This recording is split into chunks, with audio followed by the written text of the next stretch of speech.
विवेक सब अब विवेक सवाल दोहराएंगे फिर से। हाँ, सवाल यही है कि इसमें पेच कहाँ है। ये तो कह रहे हैं कि हम करने के लिए तैयार हैं, जल्द कर लेंगे, लेकिन टेंटेटिव जो डेट है वो बता नहीं रहे।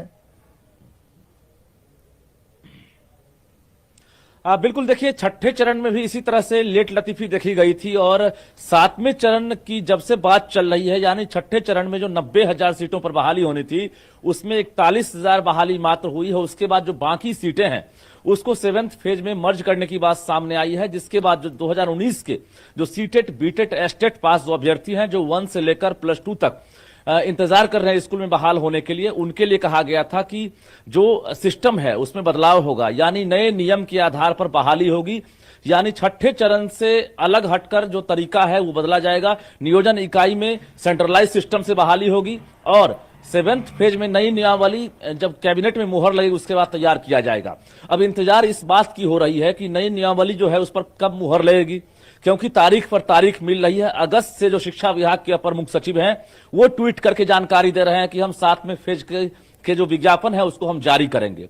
लेकिन उसके बाद अब तो यही स्थिति हो गई है, शिक्षा मंत्री हो चंद्रशेखर या फिर अपर मुख्य सचिव दीपक कुमार सिंह, अब अभ्यर्थी तो दूर, मीडिया से ही बातचीत करना नहीं चाहते हैं। बाकी सवालात उनसे आप एक मिनट रुकिएगा सुनील जी, का मुद्दा जैसे सुनील जी आता है, ये क्यों बात नहीं करना चाहते हैं? रजनीश की परेशानी, बिल्कुल रजनीश तो सामने रहते हैं ना, वो घूमते हैं, मंत्रियों के पीछे घूमते हैं कि कोई जवाब देगा, क्यों नहीं बात करना चाहते हैं, क्यों भागते हैं?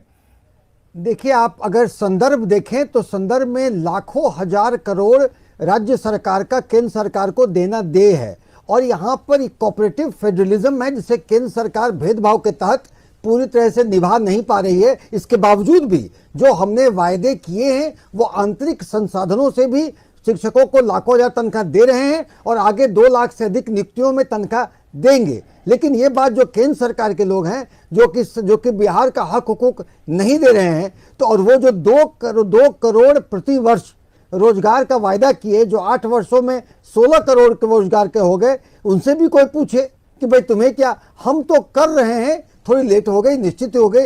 मैं आपके चैनल के माध्यम से अभ्यर्थियों से कहता हूं कि थोड़ा धैर्य धरे के रखें। नहीं तो कैसे धैर्य धरेंगे? नहीं, कैसे धैर्य धरेंगे? यहाँ पर तो फिर साल जैसे ही बीतेगा, फिर एक नया चरखा सामने आ जाएगा, फिर भीड़ बढ़ जाएगी, और जब भीड़ बढ़ जाएगी आप सेंट्रलाइज कर देंगे, कट ऑफ चला जाएगा, तो पुराने को कौन देखेगा भाई? सवाल तो उनके सामने जायज है, वो तो सोच रहे।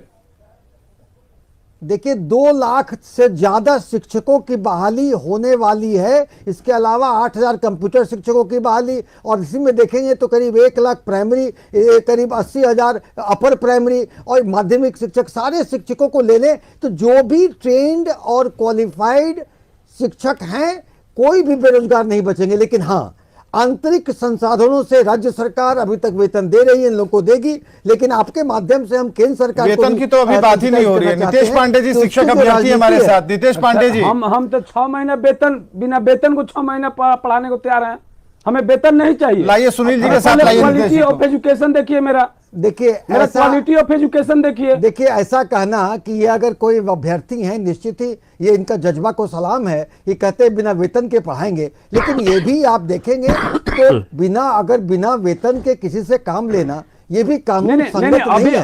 अभी संसाधन नहीं है सरकार के पास। कानून से ये मैंने कहा, कानून सरकार के पास संसाधन नहीं, तो हम तैयार हैं मुफ्त विद्या देने के लिए। मैंने कहा कि आंतरिक संसाधन से भी सरकार लाखों शिक्षकों की नियुक्ति कर रही है, जो पाइपलाइन में है, कर रही है। पेपर में मई से ही हो रही है सर, पेपर में मई से ही बहाली हो रही है। थोड़ा सा आप धैर्य रखें, नौकरी देने की गाड़ी चल पड़ी है। 3 साल से धैर्य रखें सर, नौकरी देने की गाड़ी चल पड़ी है। नहीं वही नहीं, हम एक चीज और पूछ रहे हैं आपसे कि पुराने वाले शिक्षा मंत्री जी झूठे हैं या नए वाले?